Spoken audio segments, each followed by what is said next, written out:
Diputado Sergio Gutiérrez Luna, presidente de la Cámara de Diputados. Hola, un gusto estar aquí. Veracruzano. Veracruzano, orgullosamente. De Minatitlán, Veracruz. Del sur, sureste. ¿Cómo inicia la carrera de político y abogado de Sergio Gutiérrez Luna en Veracruz? Mira, te cuento un poco. Yo ahí nací, ahí crecí, mi familia es de ahí. Y salí a estudiar la prepa a la ciudad de Jalapa. Después vine aquí a la Ciudad de México a estudiar la universidad. Estudié en la Escuela Libre de Derecho, soy abogado. Y a partir de eso empecé a desarrollar experiencia en temas electorales. Durante mucho tiempo me dediqué al litigio electoral. Eso me ha permitido conocer actores políticos, estar en procesos electorales. Y luego en el 2017 ingresé formalmente a Morena, particularmente en la elección en el Estado de México, la maestra Delfina, contra el gobernador del Mazo. Y de ahí inicié mi carrera ya dentro de Morena, siempre en temas electorales, en temas propositivos, de agenda política, que me fueron consolidando para poder llegar hoy a la presidencia de la Cámara de Diputados. Veracruz es una cuna de la industria petrolera. Usted la vivió de jovencito. Mira, sí, pero últimamente he estado recorriendo el Estado. He estado en muchos municipios, en todas las regiones, y tengo un primer aprendizaje. Creo que el futuro del Estado está en el campo, en el sector primario, agricultura, ganadería, pesca, silvicultura. Creo que tenemos que empatar eso con la tradición petrolera que efectivamente tenemos, pero hay que diversificar las acciones. Y el tema del campo tiene tanta riqueza en Veracruz que creo que es algo que se debe de explotar con inteligencia, con una ruta y con un liderazgo político que respalde a los productores y actores del campo. Veracruz, 4 veces heroica. Así es, una ciudad donde inició todo. Ahí tenemos el primer, digamos, municipio, también están los primeros ejidos. La verdad es que es un estado muy glorioso y con gran potencial en todos los sectores. Hablaba hace poco con gente de Quintana Roo, allá todo lo ven en función del frente de playa, y me decían, ustedes tienen el frente de playa más grande del país, aprovéchenlo. Tenemos mucho potencial y creo que la conducción en el liderazgo político es lo que le va a dar mayores beneficios a la sociedad. Y la cultura del mestizaje también. Mira, la cultura del mestizaje, incluso tenemos pueblos como Yanga, donde hay comunidades afromexicanas destacadas. Era un puerto de entrada, el puerto de Veracruz, para todo lo que venía de Europa y de África, mucho mestizaje, pero además mucha riqueza cultural, mucha riqueza histórica, tanto precolonial como ya en la época de la colonia. Origen, dicen que a veces es destino. Veracruz tiene, pues, origen. ¿Por qué los políticos tienden a no reconocer el origen de un pueblo? Yo creo que a veces por olvido, por inercia. Yo creo que ir a los lugares, visitar en sitio a las personas, a las comunidades, te va refrescando. Primero, las necesidades. Segunda, el origen. Tercero, te permite trazar cuál va a ser el destino de esas comunidades para bien. Por eso yo me he dado la tarea de recorrer detalladamente el Estado, ampliamente, platicando con todos los sectores, y eso va nutriendo a quienes ejercemos el oficio de la política para tener respuestas, para encontrar soluciones. Ya que estamos en Veracruz, diputado Sergio Gutiérrez, el gobernador Cuitláhuac García ha mencionado, no solamente a usted, que no tienen derecho a aspirar a aquellos que no conocen el estado de Veracruz, palabras más, palabras menos. ¿La potestad de una candidatura la tienen los gobernadores? Mira, yo respeto mucho al gobernador. Creo que el trabajo es lo que va definiendo a la persona. Yo soy un hombre de trabajo y de esfuerzo. Estoy donde estoy por eso, por dedicarme a hacer las cosas, a dar resultados, a tener compromiso con el partido, con el movimiento del presidente, y eso es lo que estoy traduciendo. ¿Dónde estaré? Donde más se me necesite en el movimiento, pero con una base sólida de trabajo y de esfuerzo. ¿Qué requiere Morena en Veracruz? ¿Por qué seguimos sumidos en la delincuencia, en esta falta de proyección al campo. Tenemos una industria que se terminó, la industria petrolera. Tenemos una nucleoeléctrica que usted ha visitado recientemente. Conoce la problemática. ¿Qué es lo que pasa? Mira, creo que es siendo un un estado tan hermoso y con tanta potencialidad. Creo que hay que un poco separar los temas.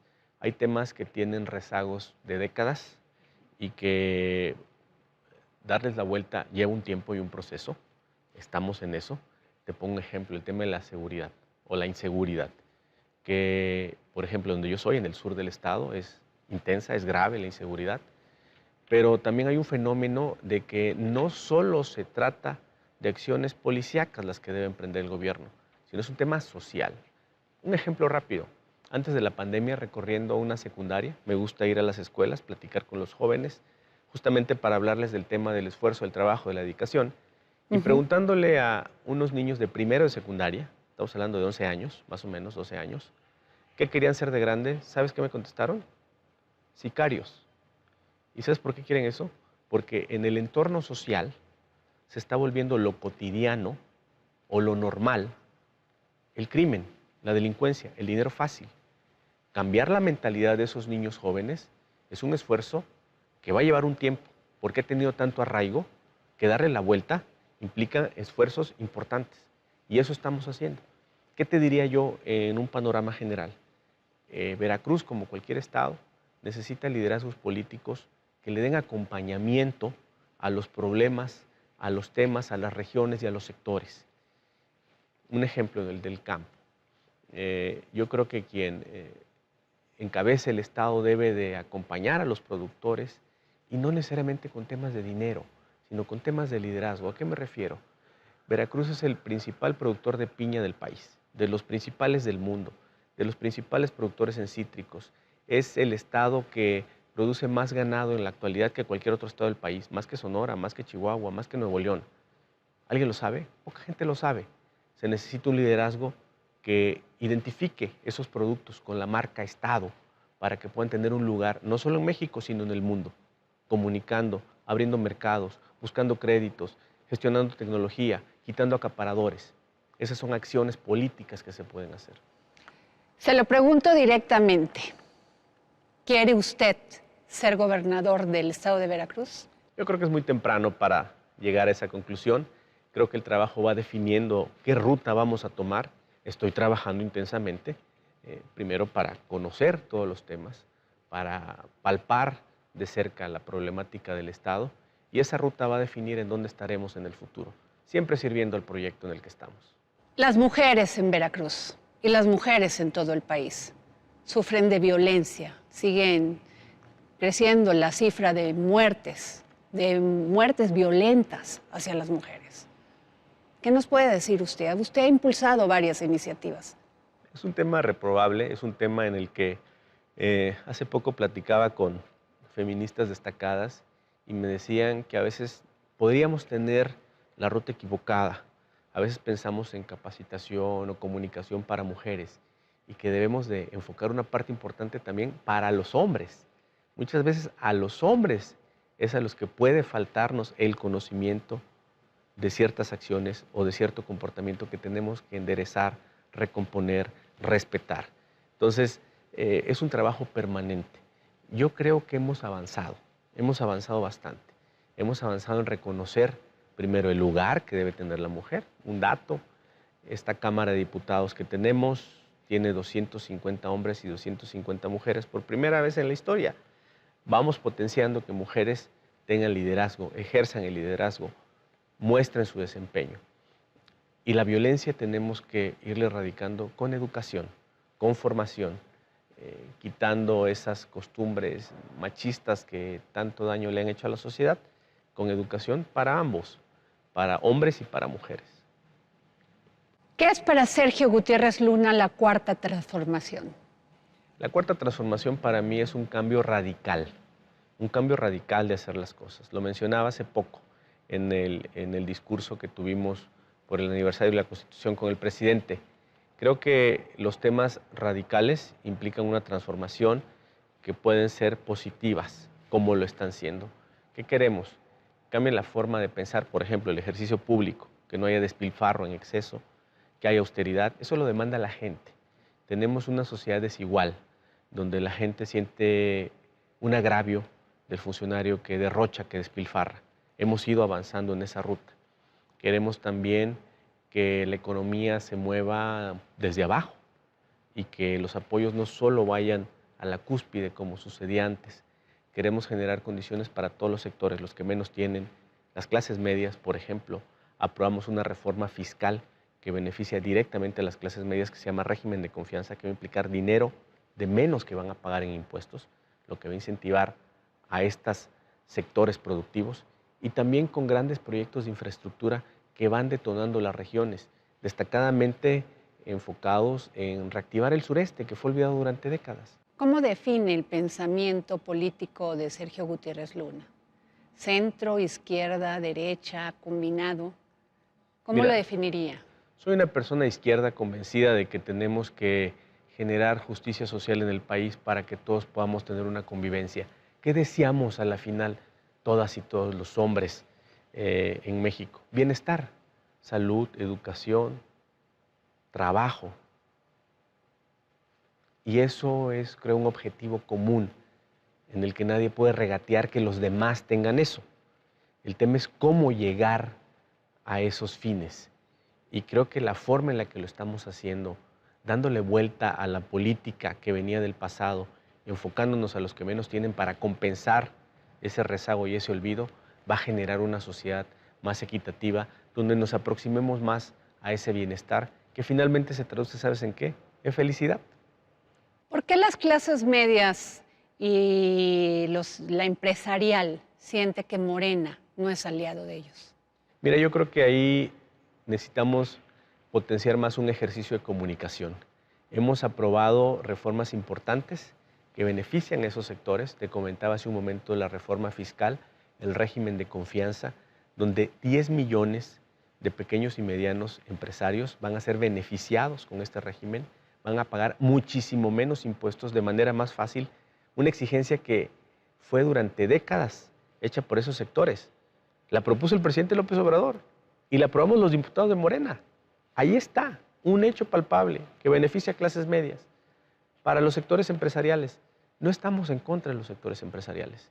Lo ha dicho el presidente de la República. Estamos en contra de los empresarios que por corrupción se han hecho de dinero mal habido, y yo creo que todos estamos de acuerdo en eso. ¿Qué queremos? Empresarios que generen empleos, que paguen impuestos, que paguen seguridad social. Quienes hacen eso pues, tienen todo nuestro reconocimiento y aplauso. Hay que ayudarlos y sin lugar a dudas estar de su lado. También la han pasado complicada a los empresarios. El tema de la pandemia les ha pegado a todos, desde arriba hasta abajo. La solidaridad y la empatía en todos los sectores yo creo que debe prevalecer. ¿Libre comercio? Sí, libre comercio, controlando y vigilando que no existan abusos por parte de quienes tienen una posición de privilegio. Sin embargo, acusan que Morena no quiere avanzar a la apertura de la economía, ni la competencia, que nunca están de acuerdo con ello, que quieren regresar a la rectoría del Estado. Yo creo que hay temas en los que es necesario vigilar, que no se generen distorsiones artificiales por quienes concentran poder económico excesivo. Y eso es sano para generar justicia social. Revocación de mandato. Y directamente le pregunto, ¿considera usted que este debate entre la Presidencia de la República y el INE le hace bien a México? Yo creo que es importante debatir los temas. Creo que en el INE pasa una resistencia a este cambio. Creo que no han entendido algunos personajes del INE la demanda social que va por la ruta de la austeridad, de no ser ostentosos, de no tener salarios exagerados ni prebendas de otra época. Creo que no lo han entendido y creo que es importante señalarlo para que se dé un entendimiento. ¿Qué te diría yo? El ejercicio democrático implica contrastar ideas, debatir en el foro abierto y que la ciudadanía se forme una opinión para que pueda deliberar y democráticamente participar. Usted pidió la renuncia de Lorenzo Córdoba, de Ciro Murayama. Creo que se han apartado del camino. Creo que han dejado de ser árbitros. La función de un árbitro debe de privilegiar o sustentarse en la prudencia. Creo que no la han tenido. Ellos dirimen controversias entre los actores políticos y han sido más protagonistas que árbitros. Para poner un ejemplo, cuando alguien va a un partido de fútbol, no va a ver al árbitro, va a ver a los jugadores y a los equipos.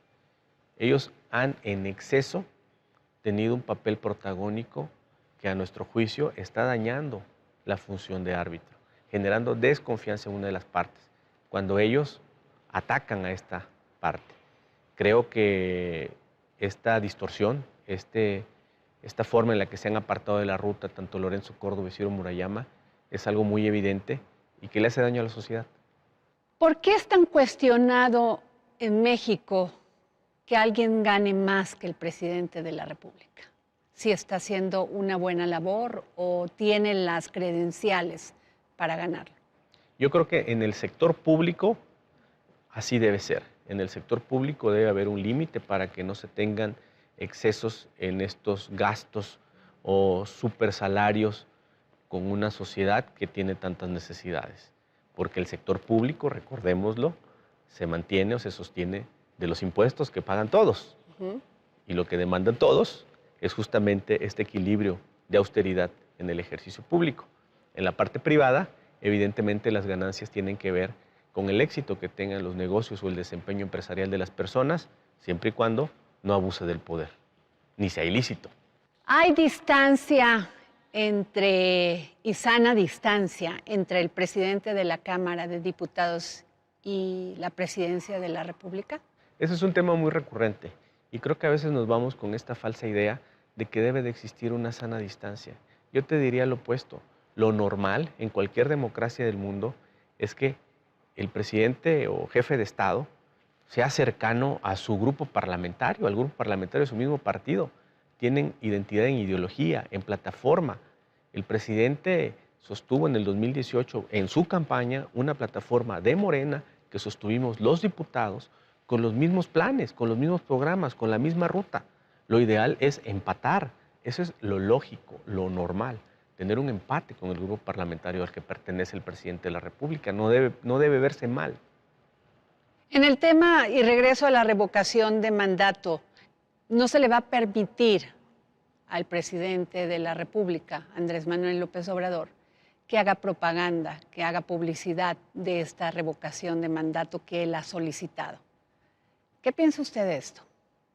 Creo que como primer ejercicio es un ejercicio importante que debe de perfeccionarse. A mí me parece que si el sujeto de escrutinio público sobre el que las y los ciudadanos van a ir a emitir un sufragio, en el caso del ejercicio de revocación de mandato, si ese sujeto no puede comunicarse con la ciudadanía para que ésta conozca y forme su criterio y con base en eso tome una determinación, pues tenemos una ruptura de comunicación. Lo normal es que el presidente comunique a las personas cuál es su trabajo. Las personas juzgarán ese trabajo que está haciendo el presidente y con base en eso emitirán su voto. Si no hay comunicación, entonces estamos a un vacío. Uno de los pilares de la democracia es la libertad de información, la comunicación. Los ciudadanos informados son los ciudadanos que van formando democracia. Queremos que esta información fluya y también que no se distorsione. El INE ha dicho que no tiene suficiente dinero para hacer esta consulta de revocación de mandato. Usted dice que se tienen que ajustar a lo que les da pues el gobierno. Se van a gastar aproximadamente 2,000 y tantos millones de pesos, bien lo dice usted, en un país que está sufriendo de una crisis económica por esta pandemia del COVID-19. Si no instalan todas las casillas, ¿qué va a pasar, diputado? En primera instancia estarían violando la ley. La ley establece que tienen que instalarse el mismo número de casillas que en la elección inmediata anterior. Efectivamente, tienes razón, debemos de transitar hacia mecanismos electorales más económicos. Está en puerta una reforma electoral en ese sentido, pero también no es dable que Lorenzo y Ciro argumenten la falta de dinero cuando vemos que se pagan, por ejemplo, seguros de gastos médicos mayores AAA, para atenderse en los mejores hospitales del país. Y ojo, es solo un grupo de funcionarios, porque por ejemplo, los que están en los módulos que expiden las credenciales ganan 8, 9, 10, 11 mil pesos y no tienen acceso a esos beneficios. Entonces, tenemos ahí una distorsión de privilegios que redundan en gastos excesivos y es justamente lo que hemos venido señalando. Ahorren un poco más para que puedan ustedes ajustar sus gastos privilegiando sus funciones. Pero, diputado Sergio Gutiérrez, precisamente este gasto que tiene el INE fue muchas veces avalado por los partidos de oposición cuando Morena no era gobierno. Incluso pelearon los tiempos oficiales de la radio y la televisión, que ahora se traduce en spots mal hechos y que el INE sea dueño de eso. ¿Por qué Morena cambió o cambia de acuerdo pareciera que de acuerdo como le toca? Perdón que se lo pregunte así. Sí, no pasa nada. Mira, yo creo que no es un cambio. Un tema son los tiempos de radio y televisión, creo que eso fue un gran logro, donde ya no se genera un mercado de comercio de spots como era antes. Ahora cada partido tiene su espacio para acceder a los spots en proporción a la votación que obtuvo en la elección inmediata anterior. De lo que estamos hablando es del gasto interno de operación del INE. Y sobre ese tema, lo que nosotros señalamos son dos cosas. Primera, los beneficios y las prebendas que tienen los altos funcionarios del INE que ya están fuera de contexto. Segunda, la operación institucional, digamos, los procesos que de alguna manera se pueden optimizar con una reforma constitucional y legal para que cuesten menos. Entonces, son dos casos diferentes. Estos procesos que han ido evolucionando de manera, digamos, excesiva en su costo, pueden simplificarse. Y estos otros gastos excesivos pues ya están prohibidos por la ley de austeridad. Los han sostenido a través de amparos. Recientemente presenté una iniciativa para que no proceda la suspensión, ojo, que sí se puede analizar el amparo, pero que la suspensión no se otorgue cuando se está hablando de violaciones en tema de austeridad. Cuando se dio a conocer que Morena podía denunciar penalmente a los consejeros del INE, muchas personas, abogados, dijeron que esto era anticonstitucional y que no era papel del presidente de la Cámara de Diputados. ¿Qué nos dices? Creo que ha habido una distorsión inducida por parte de Lorenzo, y soy muy claro. Creo que no ha sido lo suficientemente valiente para decir los hechos. Yo los he señalado muchas veces y se lo he dicho a él directamente. La denuncia no tuvo que ver, como él lo ha dicho, él dice más bien, que se le denunció por pensar diferente. Eso es falso, porque la denuncia no tiene el origen de algo que él dijo en un coloquio universitario, en una entrevista, en una plática de cualquier naturaleza. No. Hubo una determinación de la Suprema Corte, donde a ellos les negaron una suspensión. No obstante esa negativa de la Suprema Corte, ellos suspendieron el proceso de revocación de mandato. Eso implica un desacato a un mandato de la Suprema Corte. La Suprema Corte dijo que estaban desacatando su resolución y eso puede ser constitutivo de un delito. Es decir, estamos hablando de una acción jurídica que ellos emprendieron donde ellos violaron una determinación de la Corte y la Corte así lo señaló. Y cualquier funcionario público que vea la posible comisión de un ilícito tiene la obligación de hacerlo el conocimiento de las autoridades y eso fue lo que se hizo, ni más ni menos. No es una persecución, pero lo ha tomado Lorenzo y Ciro para victimizarse. ¿Por qué? Por lo que te decía anteriormente. Ellos están en la arena política, no están en la arena de árbitros. Ellos están jugando un papel político, que en este caso es de oposición. Pero la claridad de las cosas es que no existe una denuncia por algo que ellos hayan dicho, o por su libertad de expresión, o por cómo piensan. Eso es absolutamente falso. Usted criticó que Lorenzo Córdoba haya estado en una reunión del PAN. ¿El consejero presidente no podría reunirse con los partidos o por qué se ha generado tanta controversia? Ojo, yo no critiqué solo que fuera la reunión con el PAN, sino que fuera esta reunión y se pusiera a criticar a un partido político y un gobierno emanado de un partido político, porque eso evidentemente lo partidiza. Y esa no es la función del árbitro. Claro que lo que está haciendo es algo indebido y además no borda, en el contexto que tú has mencionado, que todos sabemos y que conocemos, no borda en la prudencia. Él debe de privilegiar su función de árbitro. Va a un lugar a hablar en contra de un partido y de un gobierno, en la sede de un partido político diverso, de oposición. Eso es un contrasentido. Está violando claramente la Constitución. Morena está por presentar una reforma electoral, reforma política electoral. ¿Cuáles son las propuestas que tienen? En principio ha señalado el presidente que él tiene la intención de enviar una iniciativa para una reforma electoral. Yo creo que uno de los principales objetivos, retos, es abaratar el costo del sistema electoral sin perder la certeza, sin perder la confianza. Por otra parte, también revisar el sistema.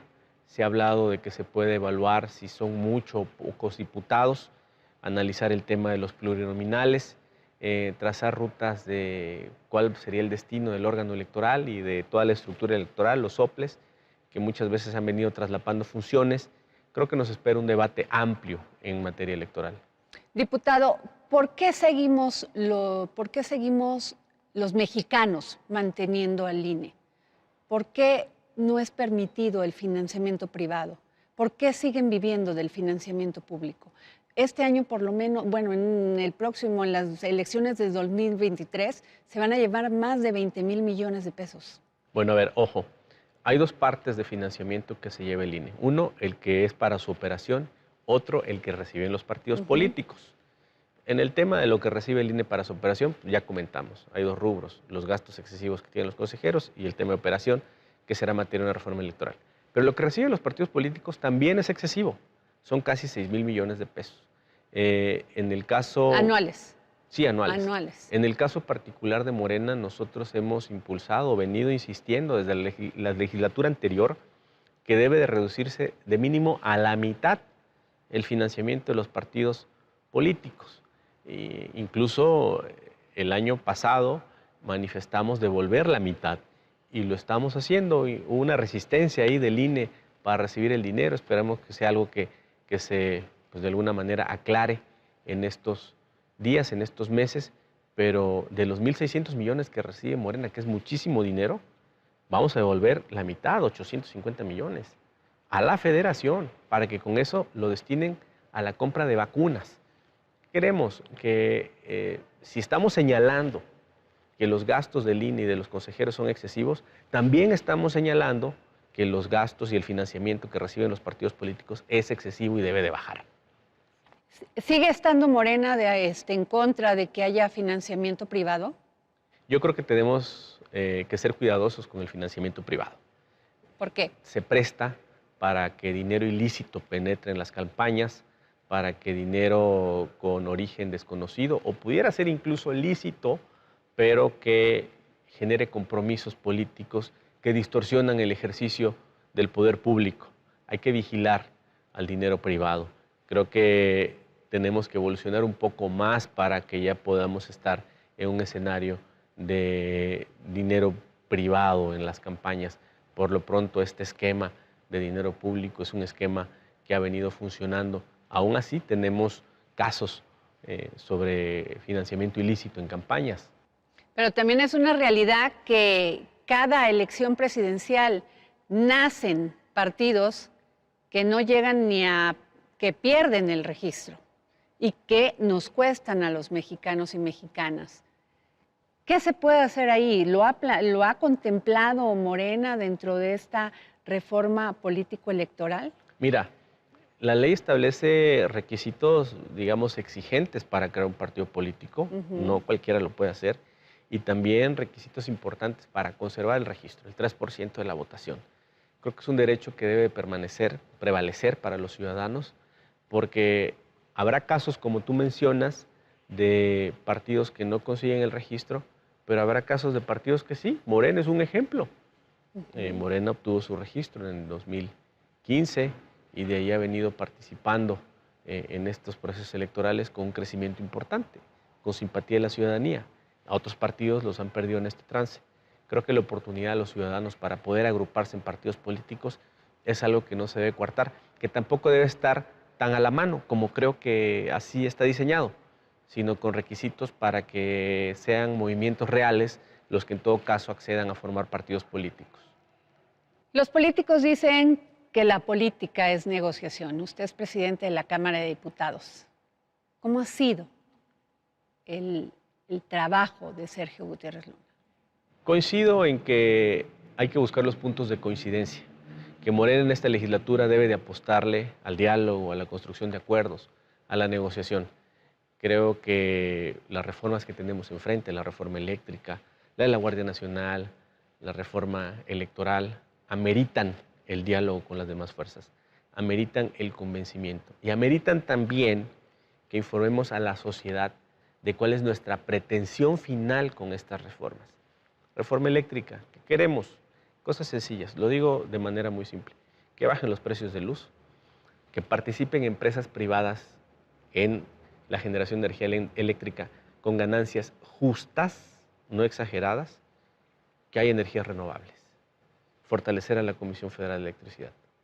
Podemos desgranar cada una, te las di como ideas muy básicas, pero también un poco para desmontar a veces mentiras que están en el ambiente y que han hablado, por ejemplo, de que queremos impulsar energías sucias. Es falso, no es así.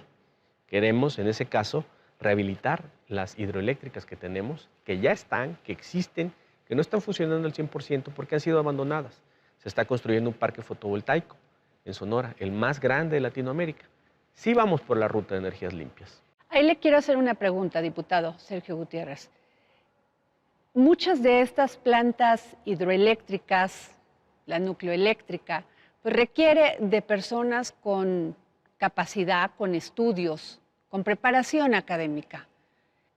¿Usted cree que personas que tengan este nivel van a querer ganar lo mínimo indispensable? Creo que en la actualidad en la Comisión Federal de Electricidad existen importantes técnicos, importantes personas que están encabezando estas centrales, ya sea, digamos, en las zonas, en las regiones donde están o a nivel central. Creo que sí hay compromiso y convicción de muchas personas de servir. El servicio público finalmente es una vocación. La vocación del servicio la tiene quien, hombre o mujer, desea ayudar a la ciudadanía a desempeñar un cargo, ya sea técnico, como pudiera ser muy técnico en la Comisión Federal de Electricidad, o más de vinculación social o con la gente. Usted ha hablado de coincidencias con otras personas, con los partidos de oposición que no piensan igual que Morena. Se habla en esta reforma de la industria eléctrica de los contratos leoninos, del abuso del poder, del abuso que hubo de estas empresas hacia la Comisión Federal de Electricidad. Sin embargo, hemos nada más escuchado de estos contratos leoninos. ¿No sería más fácil ponerlos en la mesa y negociar, llegar a una justa negociación, más que sacarlos del mercado, incluso señalar a otros países porque pues esas empresas son de origen de ese país? Mira, te voy a dar un dato. Cuando iniciamos los foros de Parlamento Abierto, que están ahorita transcurriendo en la Cámara de Diputados, que han sido intensos, interesantes, productivos, el día que se inauguró, todos los partidos políticos ahí representados, o sea, todos, estuvieron de acuerdo en una cosa, en que la reforma energética del 2013 ya no sirve, que no funciona, que está superada, que no sirvió, que necesitamos una reforma nueva. ¿Cuál? ¿Cómo? Es lo que estamos construyendo. Yo te diría, sí es necesaria esta reforma, tenemos coincidencias en esto. El tema de los contratos es una consecuencia del diseño institucional, constitucional y legal. No solo se trata de revisar contratos, se trata de hacer un rediseño donde respetemos las inversiones. La propuesta es que participe la inversión privada hasta en un 46%, que es lo que aproximadamente ya tienen del mercado actualmente, ya tienen invertido, pero en condiciones donde no tengan estas ganancias exageradas, exorbitantes, privilegiadas, desproporcionadas y que además implican un fraude a la ley, como el caso de estas sociedades de autoconsumo, donde la ley prohíbe la venta de energía eléctrica entre particulares, permite que los particulares generen energía para su propio consumo, digamos, eso lo usa mucho la industria, una planta cementera, digamos, tiene un gran consumo eléctrico, genera su propia energía para su consumo, pero lo que hemos visto es que se ha distorsionado esto y que en realidad se vende esta energía a otros consumidores, que es el esquema que se ha mencionado mucho de los Oxxos, por ejemplo. Ok. Pero, entiendo esto de los contratos leoninos, pero ¿por qué no hay responsabilidades ni para los funcionarios de aquel entonces, ni tampoco para los empresarios? Yo creo que habrá que buscar ese esquema. Pienso que ahorita no sería esa la ruta sería rediseñar el sistema, focalizarnos en cómo corregir esta parte y vernos también en el espejo de lo que está sucediendo en otros países. España, con una crisis importante, no puede pagar la gente el recibo de luz en España. En Inglaterra, hace un par de meses, empresas que producen energía eléctrica quebraron porque ya no era negocio por el precio alto del gas. Tuvo que nacionalizarlas el gobierno inglés porque tenían a millones de ingleses y no los pueden dejar sin electricidad. Y tuvo que entrarle el quite el gobierno, absorbiendo ese costo que finalmente van a pagar los ingleses. Necesitamos ver también esos escenarios para, de alguna manera, reconducir nuestra ruta. Morena necesita de los otros partidos para que pase la reforma, industria eléctrica. ¿Cómo le van a hacer? Mira, yo creo que estamos trabajando en estos foros de Parlamento Abierto, primero para generar debates técnicos, profundos, serios, de cara a la sociedad. Segundo tema, no solo necesitamos convencer a los partidos políticos, también a la sociedad, comunicar a la sociedad por qué o cuál es la ruta de esta reforma eléctrica. Eso también se está haciendo. Lo que nosotros le apostamos es a que haya mucha claridad en el debate, en las cifras, en lo técnico, en la ruta, en el análisis de la reforma del 2013 y con base en eso construir una ruta futura. Yo creo que el tema de la defensa per se de las inversiones privadas no es suficiente para mantener a la ciudadanía con la esclavitud en el pago de los precios de la luz. Necesitamos replantear. Y otra vez, ojo, no se está en contra de quienes tienen inversiones o pretenden producir energía de manera privada. Queremos que ganen lo justo. Están teniendo utilidades exageradas. Y eso implica 400,000 millones de pesos al año que pagamos todos. Y en cambio, por ejemplo, un caso muy claro, el despacho de energía, que es la forma en que entran quienes producen electricidad a la red que le pertenece a la CFE. La primera energía que entra por un esquema legal es la energía, digamos, eólica o solar, porque pues su fuente de energía no cuesta, pues el sol no cuesta, el aire no cuesta. Y en el caso de las hidroeléctricas, tampoco tiene un costo el agua, que es la que mueve las turbinas en las hidroeléctricas. No, entran en despacho después, mucho después. Esa es energía limpia también. Y no tiene ese privilegio, porque el esquema fue dejar de lado las hidroeléctricas, que producen energía limpia, y privilegiar otras fuentes de energía limpia, que además son intermitentes. El PRI y el PAN ha dicho que no van con Morena, que verán después de las elecciones, que no van en esta, que han apoyado otros, pero que esta no van. ¿Qué va a pasar con...? No, yo creo que, a ver, se está construyendo. Yo creo que no hay nada definido en este momento, así como me lo planteas. Creo que la construcción de la política es permanente. Creo que en ese caso nosotros estamos haciendo el ejercicio de diálogo, de apertura. Y también lo dijimos, se dijo el día que se inauguraron estos foros de la reforma abierta.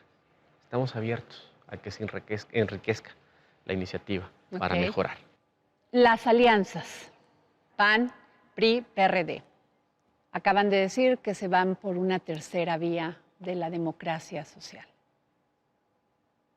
que van a competir en el 2024 con esa propuesta ideológica y política. ¿Usted cómo la ve? Mira, yo creo que la legitimidad de las propuestas en una campaña deriva de quién las encabeza, cómo se traducen y las acciones que están realizando. Es muy temprano para visualizar qué va a pasar en el 24, pero lo que yo te diría es que pues, si alguien pretende sostener una plataforma de izquierdo social, lo lógico es que en este trance tenga o desempeñe o desarrolle acciones en esos rubros que finalmente darán o no la legitimación para esa plataforma. Nosotros estamos aprobando e impulsando acciones que van en ese sentido. Los programas de desarrollo, las grandes obras de infraestructura, esta reforma fiscal que te comenté, la reforma eléctrica. Entonces, yo creo que ahí sería importante valorar el acompañamiento político que puedan tener otras fuerzas a estas propuestas, si el corte social en el caso de las mismas. Si llegase el caso y usted enfrentara al PAN, PRI, PRD en una alianza en Veracruz, ¿se animaría a ser candidato de Morena? Mira, yo me animaría a estar en el lugar que diga mi partido para, por supuesto, defender nuestra plataforma, por supuesto, defender lo que hemos venido haciendo, por supuesto, recordar lo que sucedió en el pasado y cómo se ha transformado la realidad, sin duda alguna, claro que lo haría. Guardia Nacional, ¿cómo la ve?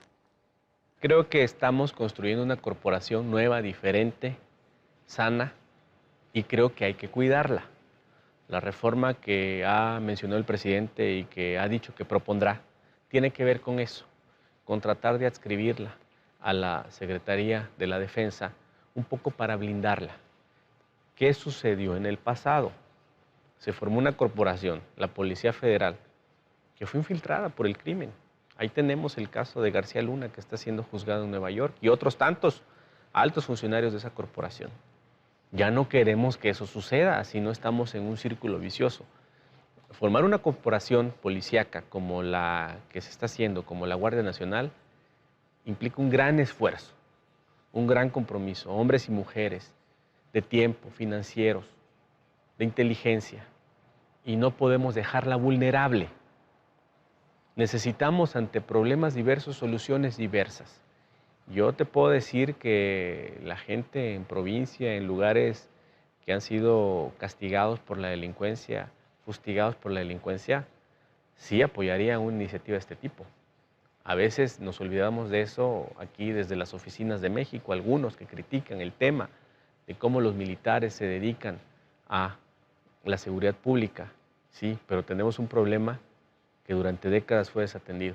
Necesitamos soluciones que abonen a estabilizar la paz y no podemos invertirle tanto tiempo a la construcción de una corporación para que años después vuelva a contaminarse. Hay que blindarla. Diputado Sergio Gutiérrez, ¿usted cree que militarizando al país se puede lograr esta paz social?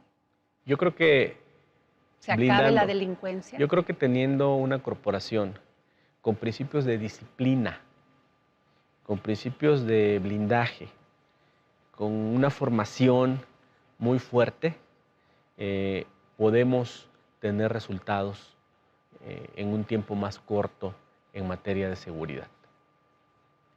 ¿Va a seguir visitando Veracruz? Por supuesto.